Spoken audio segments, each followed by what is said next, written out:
ሰላም እንዴት ናችሁ? በዛሬ ቪዲዮ በአዲሱ ህግ መሰረት የሰቨራንስ ፔይ ወይም ደግሞ የአገልግሎት ክፍያ እንዴት ካልኩሌት ሊደረግ እንደሚችል የማሳያችሁ ይሆናል። ወደ ካልኩሌሽኑ ከመግባቴ በፊት ግን በአሰሪና በሰራተኛ ህጉ ላይ የተጠቀሱ የሰቨራንስ ፔይ ወይም የስራ ስንብት ክፍያ የሚገባው ሰራተኛ የስራ ውሉ በምን አይነት ሁኔታ ሲቋረጥ እንደሆነ የተቀመጡ ዝርዝር ምክንያቶች አሉ። እነሱም ምክንያቶች አስቃኛችኋለሁ። የመጀመሪያው ሁኔታ እንግዲህ የሰቨራንስ ፔይ የሚገባው ሰራተኛ የሙከራ ጊዜውን የጨረሰ መሆን አለበት። የሙከራ ጊዜ እንግዲህ 60 የስራ ቀናት ናቸው።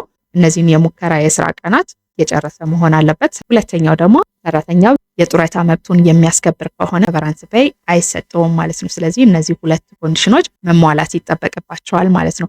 እንግዲህ የአገልግሎት ክፍያ የሚያስገኙ የስራ ውል መቋረጥ ምክንያቶችን ስንመለከታቸው የመጀመሪያው ድርጅቱ በመክሰሩ ወይም ደግሞ በሌላ በማንኛውም ምክንያት ለዘለቄታው በመዘጋቱ የስራ ውሉ ከተቋረጠ ሰራተኛው የአገልግሎት ክፍያ ይገባዋል ማለት ነው። ሌላኛው ደግሞ በህግ ከተደነገጉ ምክንያቶች ውጪ በአሰሪው አነሳሽነት የስራ ውል ሲቋረጥ ነው። ይህ ማለት እንግዲህ በአሰሪና በሰራተኛ ህጉ ላይ ሰራተኛው በዲሲፕሊን ምክንያት በአሰሪው አነሳሽነት የስራ ውሉ ከተቋረጠበት ለሰራተኛው የአገልግሎት ክፍያ አይከፈለውም። ከዲሲፕሊን ችግር ውጪ ከሆነ ግን ሌሎች ኮንዲሽኖችን ካሟላ የአገልግሎት ክፍያ የሚከፈለው ይሆናል ማለት ነው፣ በአሰሪው አነሳሽነት የስራ ውሉ ሲቋረጥ። ሌላኛው የአገልግሎት ክፍያ የሚያስገኝ የስራ ውል መቋረጥ ደግሞ በአሰሪና በሰራተኛ አዋጁ መሰረት የሰራተኞች ቅነሳ በሚደረግበት ጊዜም እንደዚሁ ለሰራተኛው የሰቨራንስ ፔይ ሊከፈለው ይገባል። ሌላኛው ደግሞ በአሰሪው ወይም ደግሞ በስራው መሪ ወሲባዊ ጥቃት ወይም ደግሞ ትንኮሳ ሰራተኛው ላይ በሚፈጸምበት ጊዜም እንደዚሁ ለሰራተኛው ሰቨራንስ ፔይ የሚከፈለው ይሆናል ማለት ነው። ይሄኛው ኬዝ በነገራችን ላይ ሰቨራንስ ፔይ ብቻ ሳይሆን የሚያስገኝለት ለሰራተኛው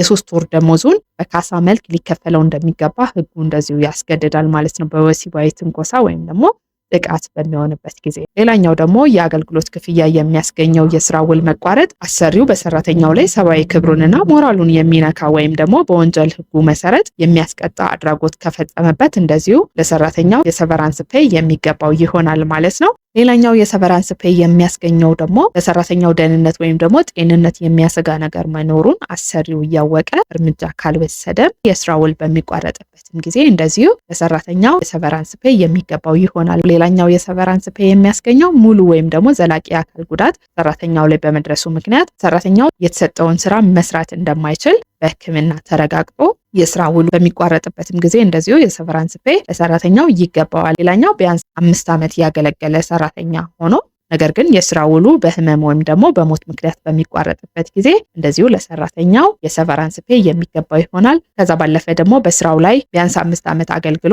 ነገር ግን ከስልጠና ጋር የተያያዘ ኮሚትመንት ከሌለበት እንደዚሁ ለሰራተኛው የሰቨራንስ ፔይ የሚገባው ይሆናል። ነገር ግን ከስልጠና ጋር በተያያዘ ኮሚትመንት ካለበት ምንም እንኳን 5 ዓመት የሰራ ቢሆንም ሰራተኛው ሰቨራንስ ፔይ አይገባውም።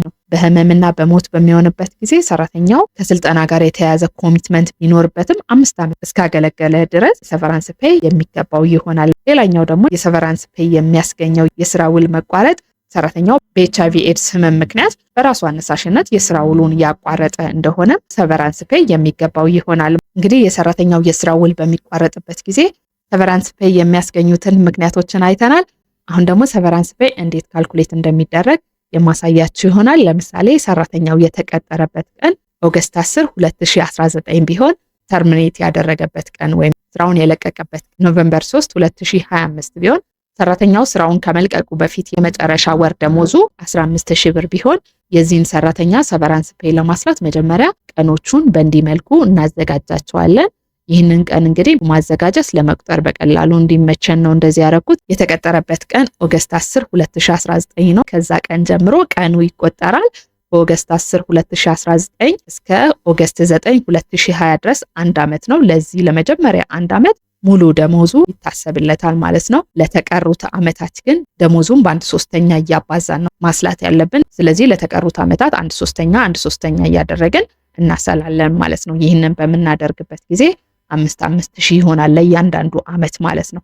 የመጨረሻው ዓመት ላይ ግን ሙሉ ዓመት አልሞላለትም፣ ቀናቶች ናቸው። ይህም ቀናት ስትቆጥሩት ከኦገስት 10 2025 እስከ ኖቬምበር 3 2025 ድረስ ስትቆጥሩ 85 ቀናት ናቸው የሚሆኑት። ስለዚህ ይህንን 85 ቀን ለ365 ቀን እናካፍላለን። ምክንያቱም ዓመት ስላልሞላ የዚህን የ85 ቀንም አመጣጥነን ማስላት ስላለብን ህጉ በዛ መልኩ ስለሆነ የሚያዘው ማለት ነው። ይሄንን ካደረግን በኋላ በአንድ ሶስተኛ እናበዛለን። የዚህ ደግሞ 1164 ብር ይመጣል። ስለዚህ ሁሉንም እንደምራለን። ለመጀመሪያው አመት 15000 ሙሉ ነው የሚታሰብለት። ለተቀሩት ሙሉ አመታት ደግሞ የደሞዙን 1/3 ነው ማስላት ያለብን። ከመጀመሪያው አመት በኋላ ያሉት ሙሉ አመታት ደግሞ 5,000 እንወስድለታለን። ለመጨረሻው አመት በቀናት ለሚቆጠሩ ጊዜ ላገለገለበት ደግሞ አመጣጥነን ማስላት ስላለብን የሱን ስናሰላ 1164 ብር ይመጣል። እነዚህን ሁሉንም ስንደምራቸው ጠቅላላ የአገልግሎት ክፍያ ወይም ደግሞ ቶታል ሰቨራንስ ፔይ 41164 ብር ይሆናል ማለት ነው። እንግዲህ ይሄኛው መንገድ ከረዘመባችሁ በቀላሉ ባጭሩ በዚህ መልኩም ልታሰሉ ትችላላችሁ። ለመጀመሪያው አንድ አመት 15000 ይታሰብለታል። ከዛ በኋላ ላሉት አመታት ደግሞ ሙሉ አመታት የሆኑትን ስትቆጥሯቸው 5 አመታት ናቸው። ስለዚህ ደሞዙ ሲባዛ በአንድ ሶስተኛ ሲባዛ በ5 አመት ስናረግ 25000 ብር ይሆናል። ከዛ ለዛች ለቀረችው አመት ለማትሞላ ጊዜ ላገለገለው ደግሞ መጣጥኖ ሊሰላለት ስለሚገባ የ85 ቀኗ ማለት ነው እሱን እናሰላለን። እሱን ደግሞ ለማስላት ደሞዙ ሲባዛ ደሞዙ 15000 ነው። በአንድ ሶስተኛ ሲባዛ ደግሞ 85 ቀኗን ለ365 ቀን እናካፍላለን አመት ስላልሞላ ማለት ነው። ይህንን በምናሰላበት ጊዜ 1164 ብር ይመጣል። ስለዚህ እነዚህን ሶስቱን ስንደምራቸው 41164 ብር ይመጣል ማለት ነው። መጀመሪያ ካሰላነው ጋር ተመሳሳይ የሆነ ሪዛልት ነው የሚመጣው። ስለዚህ ምንም የተለየ ነገር የለውም። ያኛው ከረዘመባችሁ በእንደዚህ ሁኔታ ደግሞ በቀላሉ ባጭሩ ማስላት ትችላላችሁ። እንግዲህ እንደምታውቁት ሰቨራንስ ፔይ ታክስ የሚታሰብበት ስለሆነ ታክሱን እናሰላዋለን። ታክሱን ደግሞ ለማስላት ቶታል ሰቨራንስ ፔይውን 41164 ብሩን ለደሞዙ እናካፍላለን። ደሞዙ 15000 ብር ነው። ይህንን በምናደርግበት ጊዜ ደግሞ ይህ ቶታል ሰቨራንስ ፔይ የስንት ወር ደሞዙ እንደሆነ እናውቃለን ማለት ነው። ይህ ማለት 41164 ብር ቶታል ሰቨራንስ ፔይ ማለት ነው ሲካፈል ለ15000 ስናደርግ 2.7 ወር ይሆናል። ይህ ማለት 41164 ብሩ የ2.7 ወር ደሞዙ ነው ማለት ነው።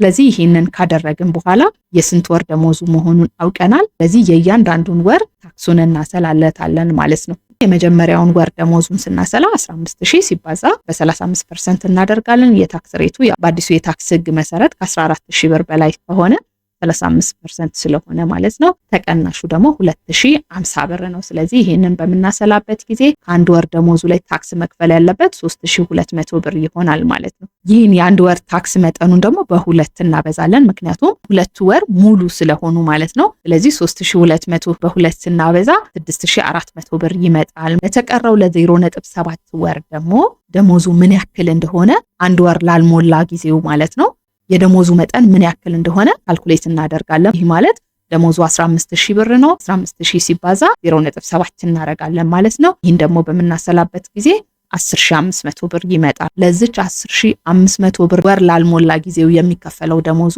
ታክሱን እናሰላለን። ይቺ 10500 ብር አዲሱ የታክስ ህግ መሰረት ፎል የሚያደርገው 30% ላይ ነው። ስለዚህ 30% እናበዛለን። ተቀናሹ 1350 ብር ነው። ይህንን በምናሰላበት ጊዜ የታክሱ መጠን 1800 ብር ይሆናል። ስለዚህ ቶታል ታክሱን እናሰላለን የሁለቱንም ታክሶች ስላሰላን ማለት ነው። ከሁለት ወር ደሞዙ ላይ ሊቀነስ የሚገባው የታክስ መጠን 6400 ብር ነው። እዚህ ጋር ኦሬዲ አስልተናል። ለቀረው አንድ ወር ለማይሞላ ጊዜው ከሚከፈለው ደሞዙ ላይ መክፈል ያለበት የታክስ መጠን ደግሞ እዚህ ጋር አስልተን ያመጣ ነው 1800 ብር ነው። ሁለቱንም ስንደምራቸው 6400 ብር ሲደመር 1800 ብር 8200 ብር ይሆናል። ይህ ቶታል ታክስ ነው ማለት ነው። ይህንን ቶታል ታክስ ከቶታል ሰቨራንስ ፔው ላይ እንቀንሳለን። ቶታል ሰቨራንስ ፔው ደግሞ 41164 ብር ነው። ቀነስ ቶታል ታክሱ 8200 ብር ነው። ይህንን በምናደርግበት ጊዜ 32964 ብር ኔት ሰቨራንስ ፔይ ይመጣል። ይህንን ሰቨራንስ ፔይ ለሰራተኛው የሚከፈለው ይሆናል ማለት ነው። እንግዲህ ለዛሬ ያስኩላችሁ ቪዲዮ ይሄንን ይመስላል። ከቪዲዮ ከተማራችሁ ላይክ፣ ሼር አድርጉ። ለቤኮ ቲዩብ እንግዳ ከሆናችሁ ሰብስክራይብ አድርጉት። ጥያቄ ካላችሁ ደግሞ በኮሜንት አስቀምጡልኝ። አብራችሁኝ ስለቆያችሁኝ አመሰግናለሁ። ቻው